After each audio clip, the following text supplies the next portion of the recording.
Dutch van der Linde does not hate Colm O'Driscoll because Colm O'Driscoll is a nasty, terrible man who does despicable things.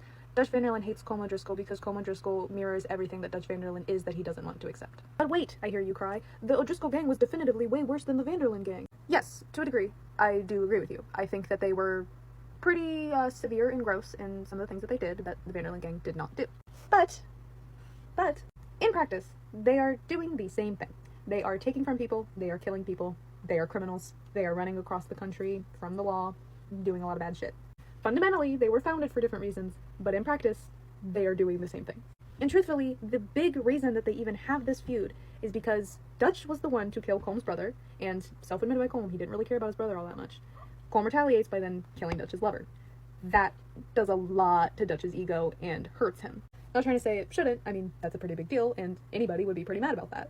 But Dutch cares a lot about his image, and whether or not Annabelle was truly loved by him, I think is kind of its own discussion to be had, but he definitely is going to be affected by taking away a woman at his side when we know, learning through the course of the game, he really cares about having a woman by his side until he starts kind of losing it.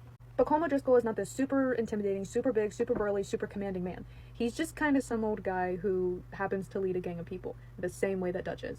Dutch is a very nasty man. He does a lot of nasty, terrible, awful things. He's capable of a lot of terrible things. He's capable of a lot of violence, the same way Colm is. And he thinks that he is above Colm simply because he doesn't take the most morally gross way of doing things. Dutch's morals are his high ground. That is where his ego comes from. That is what he stands upon to shout to everybody, look how much better I am than you. It's why he hates society and the government and all that. Seeing a man like Colm O'Driscoll hang for things that Dutch was probably doing himself for the most part was a huge boost to his ego. That's the only reason he wanted Colm to die. He did not care about the crimes that Colm committed or the people that he hurt. He only wanted to see the guy who hurt his ego die. As he does multiple times over. Take Angelo Bronte, for example.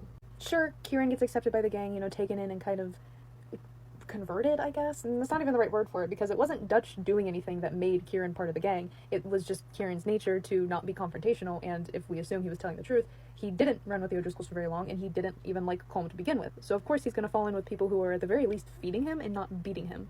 Loyalty is what matters to Dutch most. People that will blindly follow him and do absolutely anything for him. And he thinks that Colm is weak simply because he doesn't have loyalty, he just has numbers. It doesn't actually have anything to do with Colm's capabilities or the capabilities of any of the men in the O'Driscoll gang. It's simply what makes Dutch feel morally superior. I mean, the man thinks he can take on the fucking army. He's delusional.